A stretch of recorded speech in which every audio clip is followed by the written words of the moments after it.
Okay. Is moving abroad something that is right for everyone? Is it the best decision for everyone? Are you struggling with the question, should I, shouldn't I, could I, couldn't I? If you are in that position currently, this video is for you. So keep watching.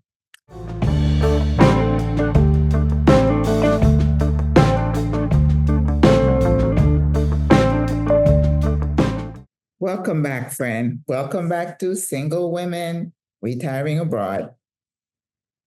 You know, I always say choosing to retire in another country is a really hard decision. And I think in my last video, I have made the case that there are struggles that come with making the decision, transitioning, and then coming to a new country.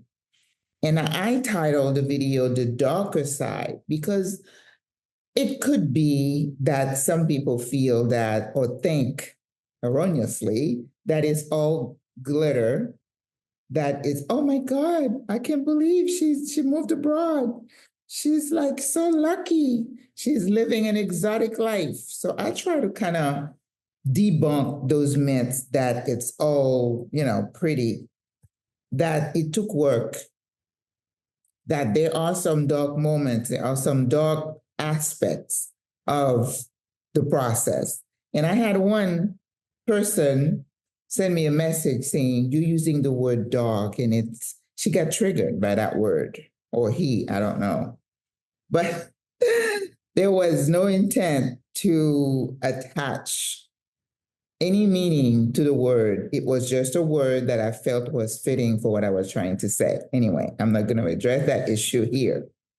But choosing to spend the rest of your days in a new, strange place, I don't think it's a decision that anyone makes lightly, right? I mentioned that there are some ladies here who have just come on a relocation tour, for example, and fell in love and then went and boom, they're here. And I know of even a couple who did not even come on a scouting trip and are here, and it's working for them. So kudos. But making the decision is heart-wrenching.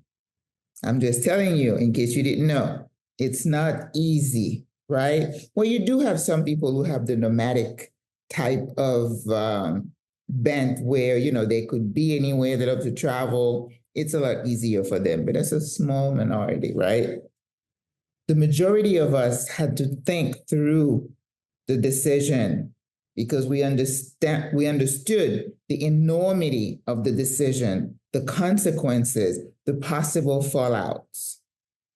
So in this video, I want to take you to the process of what you need to think through before you come to a decision to move abroad.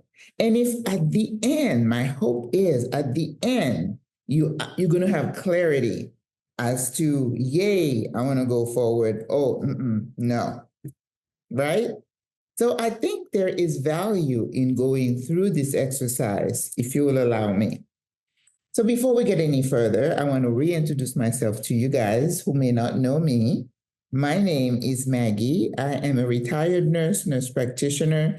I have been here in Panama almost 2 years. Today's what? I think in a week, it will be 2 years. So I'm so thrilled that we stood. I'm still here. I'm still loving it. I'm still happy. So it can happen.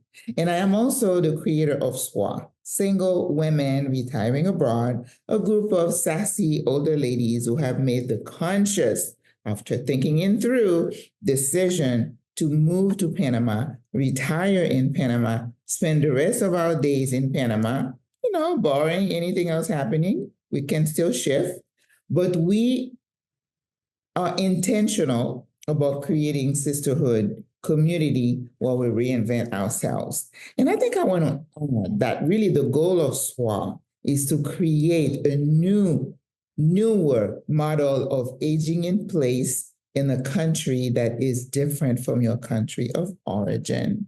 I think someone asked me to clarify my vision, and I think my ultimate vision is that creating a model of aging that is sustainable and doable outside of the US or Canada or wherever.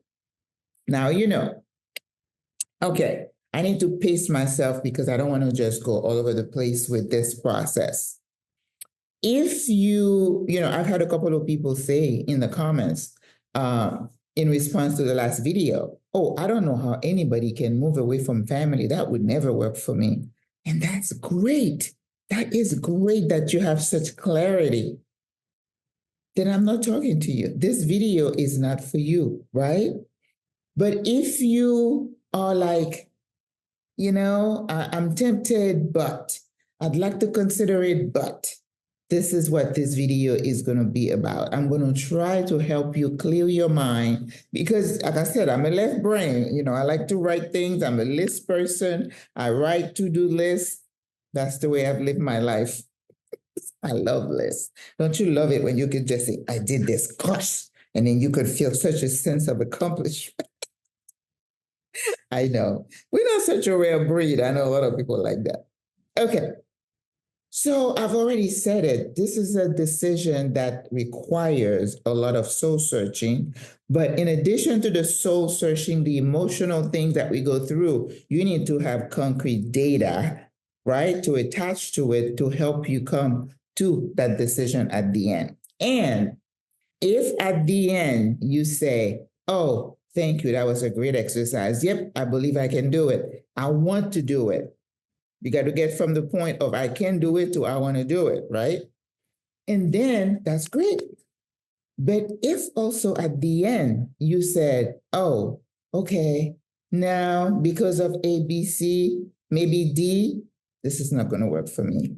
Bravo. You want that clarity so that whatever decision you come to is the right decision for you. Know thyself. I always say, you've heard me say that. Know the kind of person you are, whether you would be comfortable moving into a different culture, different environment, different climate. You got to know that about yourself. No one can make that decision for you or that determination. You're the only one who can do that. Okay? So, are we clear? Okay, I'm trying to get you to steady up and say, okay, I've looked at the data, I've looked at everything, I think I can do it, or this is not for me. Hell to the no. That's okay too. So in the last video, I also took you through a few steps. I talked about the three main reasons people consider retiring abroad. And then I added some other factors, such as a sense of safety. We talked about the resurgence of intolerant behaviors. We talked about a lack of civility. We're not going to go over those again, okay? This is a different kind of exercise. But I want to add to give you a few pieces of data, me and numbers, right? To help you get a sense of why or who is moving abroad, okay? In 2024, according to the Social Security Administration Office, 68 million Americans are receiving Social Security. Now remember, Social Security, you can get it due to retirement. It could be spousal benefit, or it could be because you have a disability. Like when I was working, my patients with chronic renal failure who were on dialysis, even if they were 25, could qualify for Medicare, okay? So you could be getting, well, maybe I was talking about Medicare, but you could be receiving Social Security benefits even if you're not 65 or 67, okay? So in that number, you also have those folks. So not all of the 68 million are retired people. Keep that in mind, okay? Now, from that number, you're trying to figure out how many of those 60 millions have actually moved abroad and retired abroad. And there is a university that did a study, and it said that in 2000, there were about 400,000 Americans who were receiving Social Security checks, right? And in 2022, that number jumped to 700,000. That's a big jump. It's almost 50%, right? And again, you could have those other people in that number. What you need to understand also is that from the Social Security Administration, those numbers reflect the people who have requested that their Social Security checks be deposited in their country of residence. So if you're in Panama and you ask that your check be deposited in the bank here, you are counted in that number. I am not, because my check is still being deposited in my bank in the US. So this number, the 700,000 number, and I think somewhere else I saw 760,000, that does not count people like me. So what it tells me is that the numbers are much higher, right? Well, details, right? But again, it needed to be said because I want you to understand the value of the trend, what it's trending upward, that you're going to have more people considering and actually moving abroad. And we talked about it being a heart-wrenching decision, that if we had a choice, if things were better as we consider them, because somebody will tell you, oh, you all got it good. Why are you considering? My decision, none of your business. I make decision for myself. So keep in mind that the numbers are increasing, okay? So now, if you are trying to consider, not trying, if you're considering, you have friends who moved abroad and they keep talking about it, and you have this little thing in the back of your head, and we got people saying, I'm 5 years out, I'm 7 years out, I'm 3 years out, and I am thrilled that people are starting to think about retirement ahead of time, which is what I was doing also. But where are people retiring to? Panama, Greece. I didn't even know people are retiring to Greece. It was an eye-opening for me. Eye-opener. Spain has always been popular. Portugal, Colombia, Mexico, and now Panama in 2025 voted the best place to retire. So we're seeing a lot of interest about Panama. But again, let me get you to that point where I had another person say, you had a 17-minute intro. I'm like, that wasn't an intro. Somebody always has something to say. It's a good thing, and I take it all with a grain of salt, right? This person would say, you're using the word dark, but I haven't watched the video, but, and I'm like, well, but the first thing you should have done is watch the video before you write a comment, because I have a lot of people like that. They react before reading a message, a comment. Come on, guys. We don't get to be this age to still be reactive. Let's just slow down, read, assess, digest information before you respond. Okay, I'm good.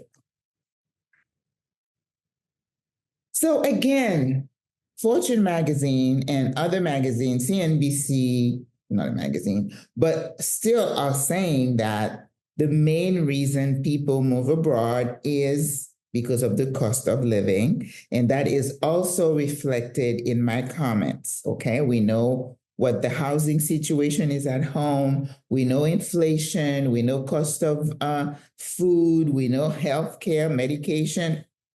So what are some factors? Now we're getting down to get your pads. Now, what are the factors you should consider when you are thinking about, can I move abroad? You're not the person who says, hell to the no, I don't want to with my family. No. I'm talking to you if you're trying to figure out, can I make it work? And I'm hoping at the end, You're going to say yay or nay. Then you're going to be clear, right? Let's go. The first thing to consider, of course, are your finances. Remember, the number one factor is cost of living. Cost of living, includes your rent, insurance, car payment, insurance, food, maintenance on the house and the car, life insurance payments. Let's see what else. Gasoline, medications, right? And if you have other responsibilities to maybe grandchildren or aging parents, right? Debt. We all should have a profit and loss. We all should have a budget that says this is how much money comes in every month from whatever sources, rental income, your salary, Social Security, annuity, whatever it is. You have your number, all the money that comes in on a monthly basis. Then you need to itemize all your expenses and don't put rose-colored glasses on. The truth, okay? Go back and look at your expenses. How much money did you spend on food? How much money did you spend going out? Travel. How much money you spend on travel? Donation, your tithes and offering to your church. You got to consider all those. Do they match? Do you have a little something left over at the end of the month? Or do you have to supplement with credit card? And if you retire, let's say you get rid of the car, you're not going to be in church, so you can start trimming some of the fat. Can you still make it with the income that you're going to be getting? Now remember, when you're thinking of income, you're thinking of what's coming to you when you retire, when you stop working, when you call yourself a retiree. Okay? Because some people have more than one source of income, right? More sources. I think my professor would be shocked if I'm using bad, sentences. Anyway, you have to be clear about that. What's coming in, what's going out. Can you make it work? If you are in a situation where your expenses are like this high in retirement, and this is your income, you can stop right there. You should not consider moving abroad. I'm just telling you. Because being here and not being there and have to deal with stuff will add another level of stress for you. Okay? And then you're going to go and you say, well, you know what? It's not worth it. I can't take care of things from here. I had to find new insurance coverage for my home from here. That was stressful. I wasn't there. The phone situation, it can be stressful. So you got to think about that, sis. Okay? So your finances should be the first thing you consider. So if the equation doesn't work, you stop right there and you start working on the expense side. How do I trim the fat? Okay, let's say, I'm going to sell my house. Well, sometimes you plan on it and it doesn't happen. I plan on selling my house 2 years ago before I came, but the market tanked.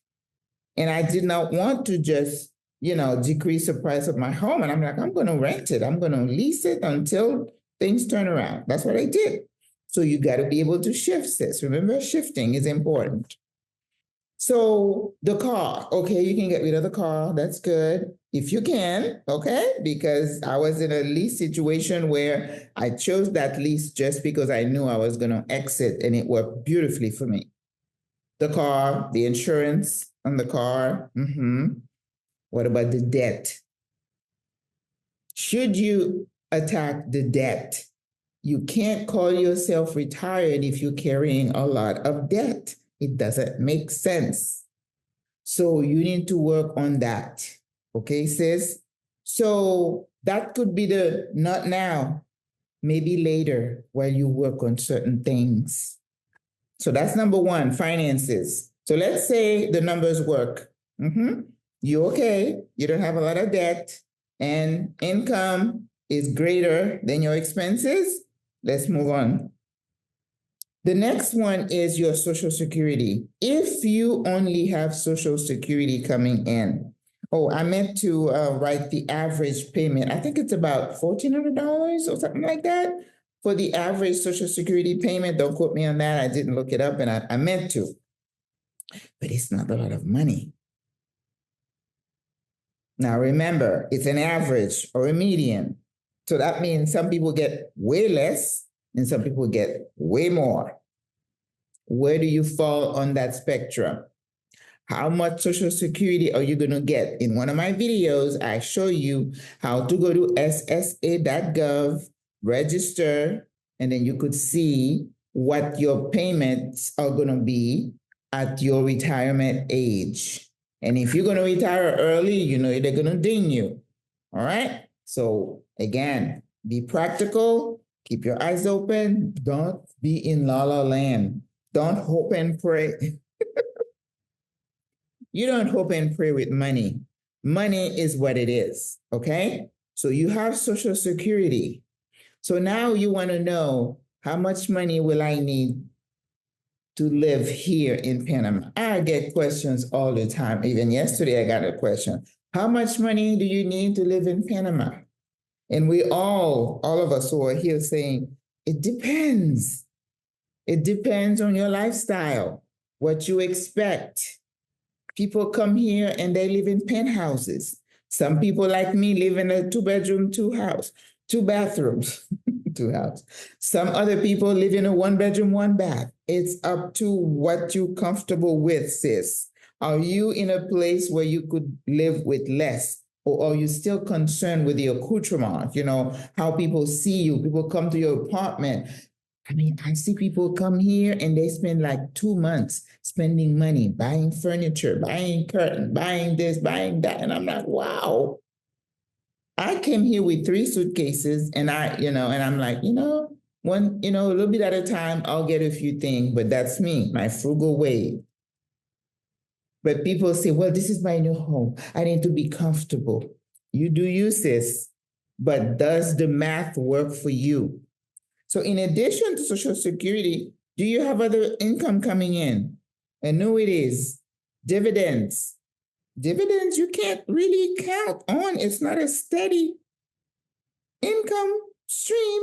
And that's why when you say, I want to have pensionado visa, they say, we want to see that you're going to have this much coming in Social Security. Okay? So the cost of living here varies.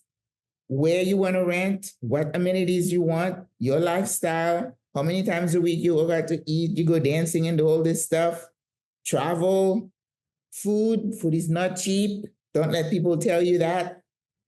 And your electricity, depending on you, this sister said she had a $900 bill, and I'm like, ooh, okay. It doesn't have to be that high though. So it's up to you.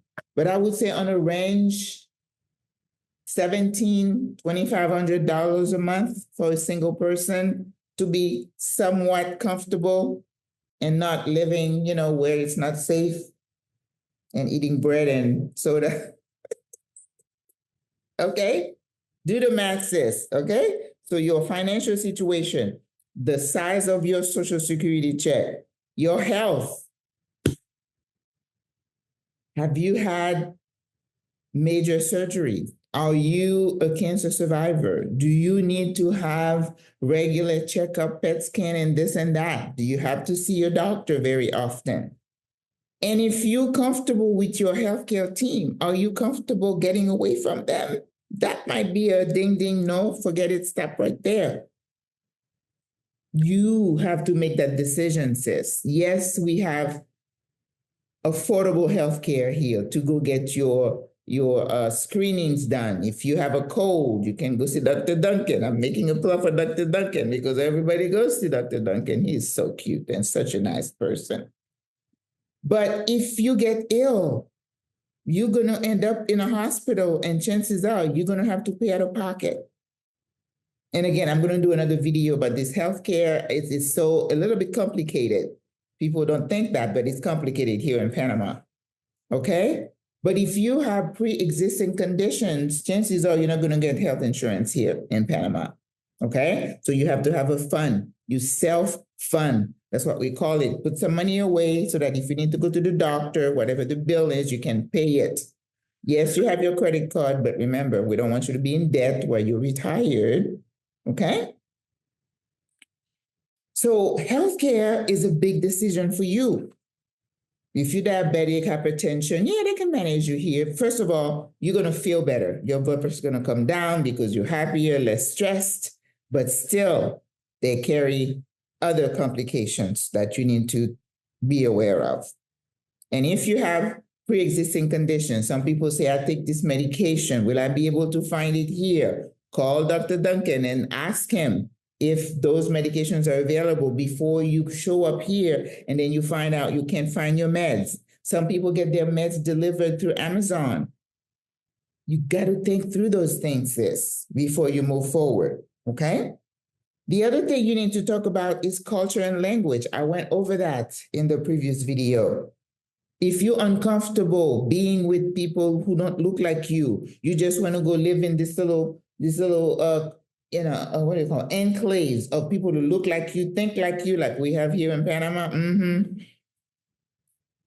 You got to think about those things.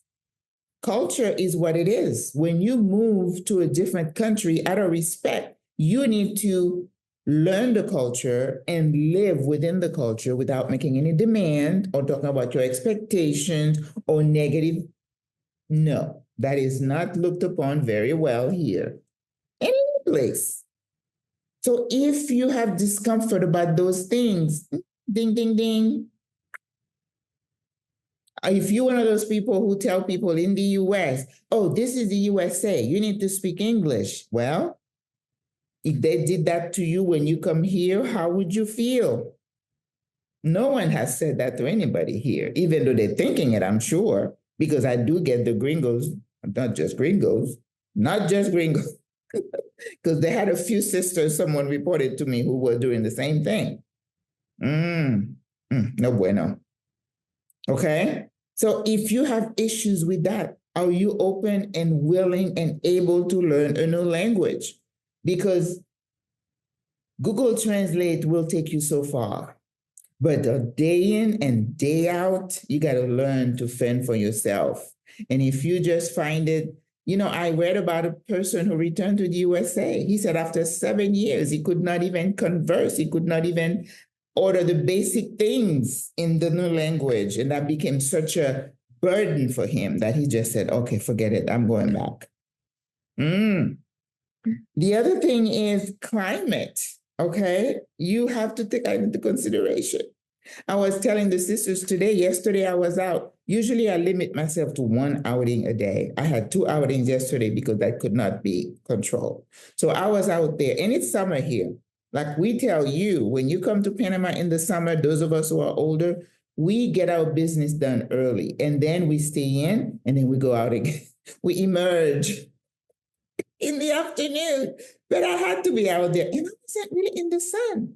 But I was, towards the end, I was just dragging. My legs were weak, and I'm like, I wonder why I feel like that. So finally, I dragged myself home, and then I said, oh, ding, ding, ding. When my blood pressure is low, that's how I feel. And yes, for me, like 108/70, that's low. And I was starting to feel. And then my heart rate was like in the 90s. That's the sign of dehydration. So water. To be like that, but when you start getting old, things happen, and you got to be in tune with your body, right? So climate, if it's too hot for you, I told you in Panama in the summer, it's hot, and hotter.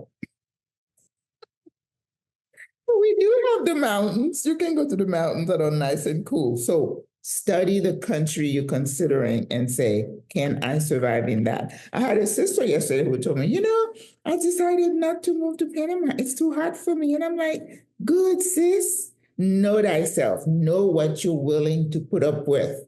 If it doesn't work for you, it's okay. You don't need to explain. You don't need to feel bad. It's just the way it is. Another thing is family. Okay. Like this lady said to me in my comment, I don't understand it. I could never, move away from my family. That's great. I hope it works for her. I hope her family takes care of her when she gets older because, when you're in your 60s, you're still looking like me. You're still good. But when you get to your 80s and 90s, it's not so good. Okay. So if you don't think that you're going to be able to be away from the grandkids, even though you might take some trips back and forth, like I suggested, but that's not enough. You want Nana to be right there to smell him, to hold him and kiss him. It's okay if you say not for me. Don't have to explain. No excuses needed. It is what it is. The other thing that you might consider is political uncertainty. Okay, a lot of people now are saying, let's get out, get out, get out. We don't know what's going to happen. Like my sister said, oh, you run to Panama and look what might happen. Well, I don't know. I don't spend my time thinking about that because, I feel like in my older years, what will be, will be. I can't worry about dying. I can't control being killed by whatever. I'm in a high rise. I never thought I would live in a high rise because I was like, I don't want to have to get on an elevator. And that's what I used to say. I don't want to have to get on an elevator to get to my home. Guess what I'm doing now? I'm on the 38th floor. You change, you adjust, you adapt. Okay. So don't allow what might be, you have no control over those things, right? I just was listening to this gentleman, and I'm going to post that on my Facebook page. My God, he encapsulated the whole idea of what is happening worldwide. And we have to be aware, but still, not much you can do about it. We have no power to control the political landscape or what these people in power do. They will do what they do. We're just little peons. And when God calls us, it is what it is. Okay. But if you get to a point where the political landscape is so, stressing you, and you got to consider that, sis. Okay. The other thing I mentioned is the aging model. Remember, when you're 60, 70, you might still be able to move around. When you're in your 80s, 90s, not so much. What's going to happen? Do you have the support system? Are your children of the mindset that it is their responsibility to care for you? Or are you okay going to assisted living, provided you have the funds, and end up in a long-term care facility? Some people don't mind. I do. Vehemently, I don't want to be in a nursing home. I don't. I pray that God would strike me in my house and I would die in my sleep. That's what I pray for. My mom died at home and it was a peaceful death, and I'm so grateful. And that's the way I pray that I go. Okay? So loneliness is another thing that you need to consider. But you know what? In Panama, you're lonely only if you want to be lonely, because there is SWRA for you, but there is so much going on. Like we had a sister had something happen in her family, and all our sisters rallied. Oh, we're so sorry. We love you. What do you need? And I'm like, this is so heartening for me, that level of caring and support. Now, we haven't been tested yet that a sister is in a position where she needs help, because it's nice to say, I can say, I'll bring you some chicken soup. But when you can't get out of the bed, can we make it work? The good thing about the model I'm trying to create here is that we can craft a model. It's affordable. But we don't have to pay somebody $150 a day to come and see about you. And they may not even care about you that much. And they could steal from you. You all know. You invest your money, you save your money. You have $2 million. Some of you may say, well, I have enough money to have someone come and take care of me. Are you sure about that? I own a home care company for 13 years, and I can tell you that people will rob you blind. And sometimes it's not just the workers. My workers try to do that. And whenever I found out, I would fire them. People taking advantage of you as you get older, even your own children, because you're worth more dead than alive.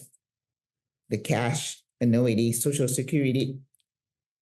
Listen, be smart. Craft your life the way you want so you can age well and in peace. Don't put all your hope on somebody because it may not work the way you hope it will be. So, sis, I've given you all these things to think about, okay? And I think some men can benefit from that as well because the decision to move abroad is not sexy. It's not, glitter. And no, these are very important things to consider. So if you've done your homework and you've taken my self-assessment, I'll attach it in the description again. Look at all those factors. Consider financial stability. What's your financial situation? Your Social Security amount. How much are you supposed to get? Can it subsidize your expenses? Can it support your lifestyle? Okay. Your health and healthcare costs. How much it's costing you to take care of yourself. If you were to go in a hospital in the US, will you be able to pay out whatever the balance was? Or they're going to send you to collection? So many older people who are taking, what they call that loan that you take on your house that you've paid for, and then now you got to take a loan so you can pay your medical bill. Or are you okay going to get a second job in your 80s, bagging groceries at Walmart and being a greeter or bagging groceries at Publix? That's your decision, sis. Okay? Culture and language. How comfortable are you with those? The climate. Is it there's this lady who moved to France and she's talking about, oh, it's beautiful. I'm like, I don't want to go somewhere where it's cold like that. I have to wear a coat. No, but that's my decision. She's blissfully happy in France. Well, I have other reasons why I don't want to retire in France, but family consideration, grandkids, your friends, your church. If you can't step away from them, it's okay, sis. No pressure, no judgment here. Political insecurity, aging model, available support. Okay. So I just wanted to, I didn't even stop to ask you to like, share, and subscribe. I just get so into these topics because I want to really impress upon you what a personal decision it is, even though it needs to be rational, but it is personal. I hope that after you go through this exercise, you would come away with a clear picture as to whether you should or you shouldn't move abroad. Because, 700,000 people out of 68 million, it's only about 1%. It's not that much. We're not that big a group of people. What we're talking about here pertains to this little group, us, who have dared to make that decision, right? So anyway, I hope you enjoy this and that you're going to go through the exercise and come out with your answer, yay or nay, and it's perfectly fine, sis. You are good, you are at peace, it's your life, you do you. So I hope to see you again in the next video.